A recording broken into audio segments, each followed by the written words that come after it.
മുണ്ടക്കൈ ചൂരൽമല ദുരന്ത ബാധിതരുടെ വായ്പ എഴുതിത്തള്ളലിൽ ഇടക്കാല ഉത്തരവിറക്കി ഹൈക്കോടതി. ഡിവിഷൻ ബെഞ്ചാണ് ഉത്തരവിറക്കിയത്. കേന്ദ്ര സർക്കാരും ദേശീയ ദുരന്ത നിവാരണ അതോറിറ്റിയും വിവേചനാധികാരം വിനിയോഗിക്കണം. എസ് ശ്രീകാന്ത് ചേരുന്നുണ്ട്. വിവരങ്ങളുമായി പറയൂ ശ്രീകാന്ത്.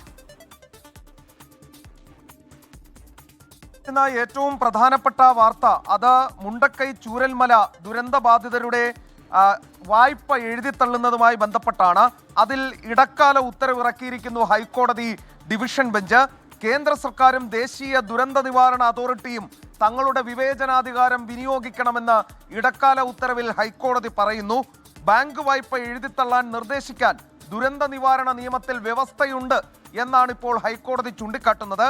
വ്യവസ്ഥ ഉപയോഗിക്കാൻ ദേശീയ ദുരന്ത നിവാരണ അതോറിറ്റി തയ്യാറാകണം എന്ന് പറഞ്ഞാൽ വായ്പ എഴുതിത്തള്ളണം എന്ന് തന്നെയാണ് ഹൈക്കോടതി പരോക്ഷമായി ഉദ്ദേശിക്കുന്നത്.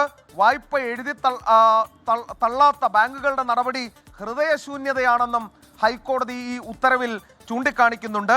കേന്ദ്ര സർക്കാർ ക്ഷേമരാഷ്ട്രത്തിലെ ഭരണനിർവഹണം നടത്തുമെന്ന് കരുതുന്നു എന്നും ഹൈക്കോടതി പറയുന്നു.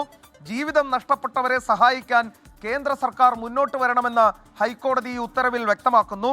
എഴുതിത്തള്ളേണ്ടത് വലിയ തുകയല്ലെന്ന് ഓർമ്മിപ്പിച്ചുകൊണ്ടാണ് ഹൈക്കോടതിയുടെ ഇടക്കാല ഉത്തരവ്.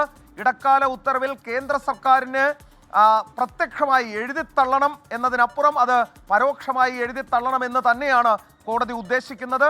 അതിൽ ഈ ഉത്തരവിൽ ആദ്യാവസാനം പോയാൽ, ഇടക്കാല ഉത്തരവിൽ ആദ്യാവസാനം പോയാൽ നമുക്ക് മനസ്സിലാകുന്നതും അതാണ്. വ്യവസ്ഥ ഉപയോഗിക്കാൻ, അതായത് ബാങ്ക് വായ്പ എഴുതിത്തള്ളാൻ ദുരന്ത നിവാരണ നിയമത്തിൽ വ്യവസ്ഥയുണ്ട്, അങ്ങനെ ഒരു നിർദ്ദേശം കൊടുക്കാൻ വ്യവസ്ഥയുണ്ട് എന്നാണ് നീതിപീഠം ഇപ്പോൾ പറയുന്നത്. വ്യവസ്ഥ ഉപയോഗിക്കാൻ ദേശീയ ദുരന്ത നിവാരണ അതോറിറ്റി തയ്യാറാകണം എന്നും പറയുന്നുണ്ട്. ഇതിനൊരൊറ്റ അർത്ഥമേ ഉള്ളൂ. മുണ്ടക്കൈ ചൂരൽമല ദുരിതബാധിതരുടെ കഷ്ടത കാണണം, കണ്ടറിയണം, ആ വായ്പ എഴുതി തള്ളണം. അത് തന്നെയാണ് കോടതി പറയുന്നത്. ഇനി വെക്കേഷനിലേക്ക് പോവുകയാണ് കോടതി.